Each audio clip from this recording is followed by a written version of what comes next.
హేమ గారు, హేమ గారు, audio clear గా ఉందా హేమ గారు మీకు?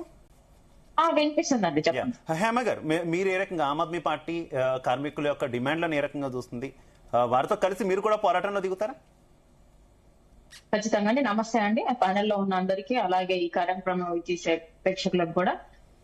అయితే మనకి 420 హామీలు ఇచ్చినట్టుగా కాంగ్రెస్ ప్రభుత్వం ఏదైతే ఉందో, ఏదైతే ఈ ఆర్టీసీ ఉద్యోగులను అధికారంలో రాకముందుకు వచ్చేసి వాళ్ళకు వచ్చేసి మభ్యపెట్టి 287 నంబర్ మేనిఫెస్టోలో వాళ్ళు 287 అనే నంబర్ లో వచ్చేసి వీళ్ళు ఆర్టీసీని ప్రభుత్వంలో విలీనం చేస్తా అన్నారు. రెండోది వచ్చేసి పిఆర్సీ 2 బకాయిలను చెల్లిస్తా అని వీళ్ళే చెప్పారు. ఆర్టీసీ యూనియన్ వచ్చేసి పునరుద్ధరిస్తా అని చెప్పేసి వాళ్ళే చెప్పారు.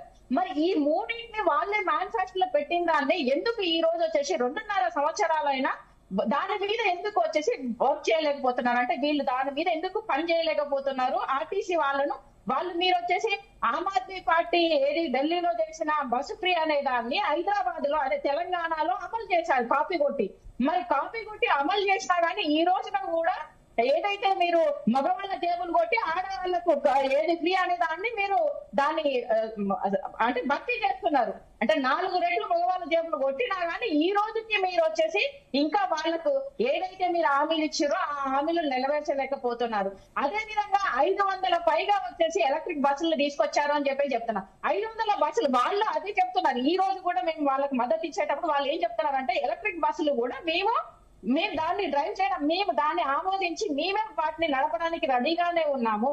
కానీ వీళ్ళు వచ్చేసి అంటే ఇది ప్రైవేటీకరణ చేయడానికి రెడీగా ఉన్నారు. కాబట్టి ఈ రోజు పొన్నం ప్రభాకర్ గారు రవాణా శాఖ మంత్రిగా ఉండేసి నాకు అది తెలియదు, నేను నీకు చెప్పలేదు అనే టైప్ లో కొన్ని మాట్లాడుతున్నారు. అది ఎంతవరకు కరెక్ట్ అని మాకైతే అర్థం కావట్లేదు. మీరు ఏదైతే 420 హామీలలో పెట్టిన నెరవేర్చకుండా ఈ రోజున కాంగ్రెస్ ప్రభుత్వం ఏం చేస్తుంది అంటే ఎక్కడైనా ఆస్తులు ఉన్నాయో వాటిని దోచుకోవాలి అనే ఒక ఉద్దేశంతో ఆర్టీసీ ఆస్తులను కూడా వచ్చేసి తీసుకోవడానికి రెడీగా ఉన్నారు.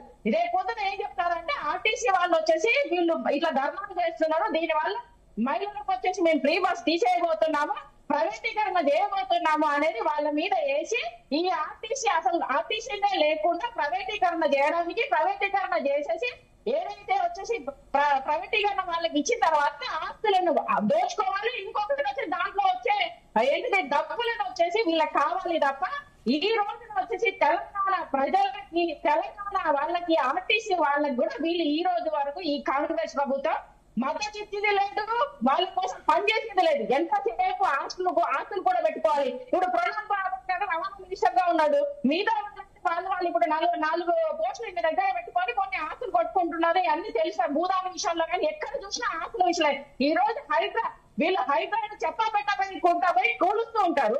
మరి 2.5 సంవత్సరాలుగా ఇదే వచ్చేసి ఆర్టీసీ బస్సు ఫ్రీ అనగానే ఆర్టీసీ వాళ్ళందరూ వచ్చేసి మద్దతు ఇచ్చి మీరు అన్నట్టుగా వాళ్ళు నడపడానికి రెడీగా ఉన్నప్పుడు ఈ రోజున మీరు చెప్పిన 420 హామీలను నెరవేర్చడానికి రెడీగా లేదు.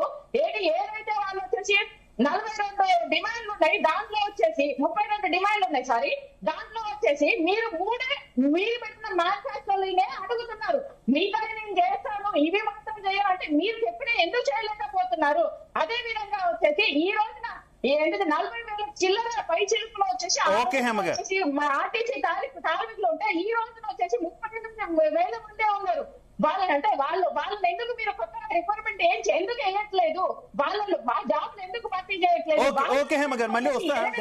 హేమ గారు డిస్కస్ చేద్దాం, అన్ని అంశాలు కూడా డిస్కస్ చేద్దాం. సుమిత్రా ఆనంద్ గారు వాళ్ళు ఏదైతే పెండింగ్ ఉన్నాయో పెండింగ్ లో ఉన్నటువంటి 3 ప్రధాన హామీల్లో యూనియన్లు పునరుద్ధరణ, గతంలో